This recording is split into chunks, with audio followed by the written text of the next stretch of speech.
પડખું પણ મારી જાતે નહોતી ફરતી. એટલે ભારતીબેન અહીંયા ટીપડિયા ભારતીબેન બેઠા છે. એને પેલા વર્ષ દિવસ મને ડોક્ટરે એવું કીધું હતું કે તમારે સ્નાયુ નબળા પડી જાય છે. સ્નાયુનો રિપોર્ટ કરાવ્યા એટલે ડોક્ટરે એવું કીધું કે તમારા સ્નાયુ નબળા પડી ગયા છે.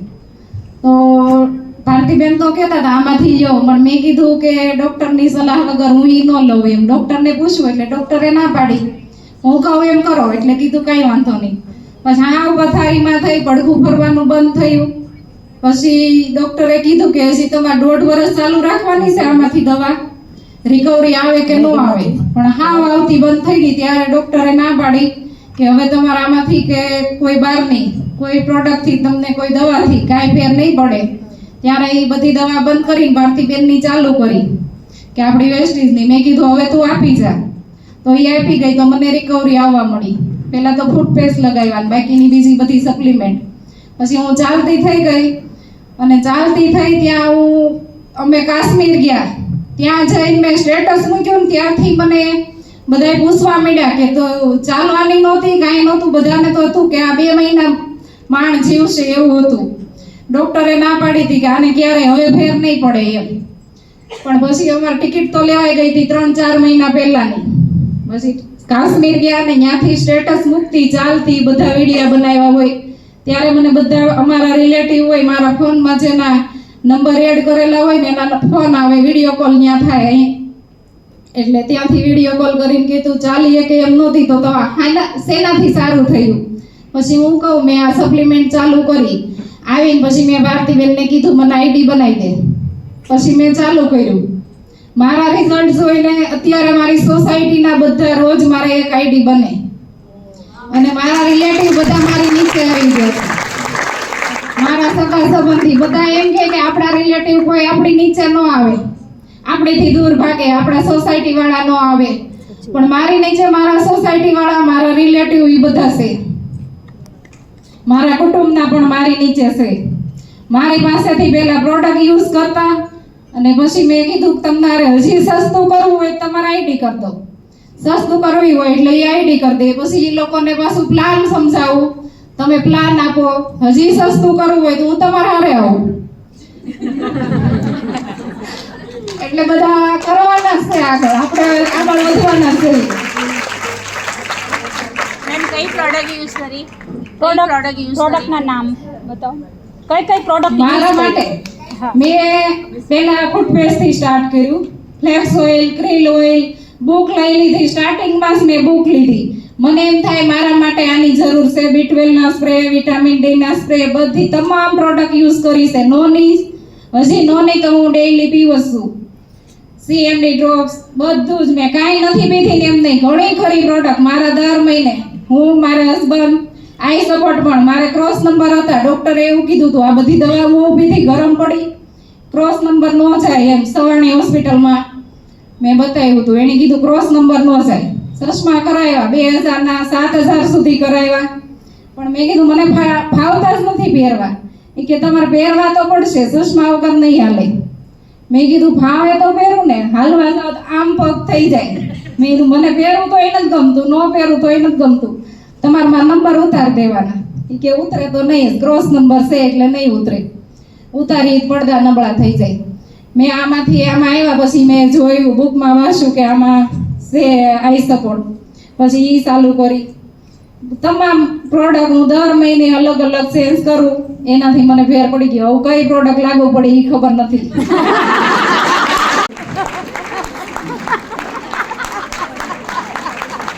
મને કાંઈ નહોતું એમ નહીં. મને હાલતા બેસુટી અહીંથી એટલું હાલું કે મને બેસુટી ખસી જતી.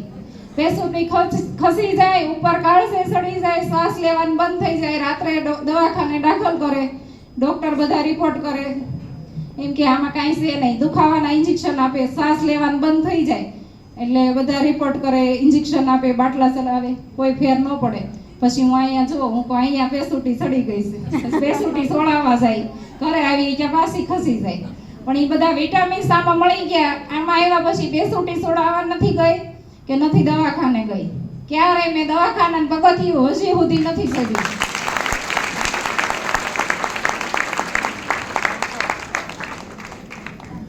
એટલું સરસ રિઝલ્ટ લીધું, તમારે કોઈને કાંઈ તકલીફ હોય તો તમે તમારા ઉપર રિઝલ્ટ લેશો પછી બીજાને આપજો. હા, સપ્લિમેન્ટ એ કાંઈ આપણને નુકસાન નથી કરતી કે આ કાંઈ ગરમ પડશે કે અવળી પડશે. ઓલી બીજી બહારની મેડિકલની દવા લેવો ને એ અવળી જ પડશે. હું કહેતી મને જે બીમારી હોય એના માટે આપતા ને તો એ મને અવળી પડતી. અને આમાં બધી સપ્લિમેન્ટ મેં પી લીધી, મને કોઈ જાતની અવળી નથી થઈ. મેં કિડની હેલ્થ થઈ લીધી કારણ કે મેં બધી દવા બીજી પીધી એટલે મારે કિડની હેલ્થ પીવી જ પડે. લીવર હેલ્થ, મારે લીવરમાં હોજો રહેતો હતો એટલે બધી બુકમાં જે મને ખ્યાલ આવે કે આ પ્રોડક્ટ આવે છે એ બધી લઈને હું દર મહિને 2, 5, 10 જેટલી કેપ્સ્યુલ જે હાથમાં આવે એ મારા આખો કબાટ એક છે. બધી સપ્લિમેન્ટ મારી ખુલ્લી છે. મને એમ થાય આજે મારે આ પીવી છે એ પી લઉં છું હજી હાલમાં. મને હવે આ સપ્લિમેન્ટ ઉપર વિશ્વાસ છે, કોઈને હોય કે ન હોય. અહીંયા જો રમીલાબેન બેઠા ઈ એમ કહેતા હું ન પીવું બીજાને આપું, મેં તો રિઝલ્ટ નહીં આવે. એકવાર વાર એના મગજમારી થઈ ગઈ. તમે પીવો તો થાય જો બેઠા.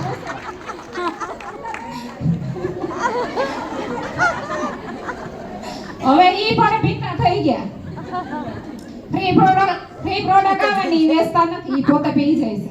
હું તો ભાઈ આવી છે તો તમે પીવો, ઈ આપણે વેચવી નથી, તમારી હેલ્થ સારી થાય. સારું, થેન્ક યુ. सप्लीमेंट है, मेडिसिन नहीं है. मैंने सब खाया, गारंटी है नुकसान कुछ नहीं करेगा, टोटली फायदा ही करेगा. और फायदा ये है कि मैं खड़ी है आज यहाँ पे. अगर ये वीडियो बनाया है आप लोगों ने, प्लीज शेयर करो.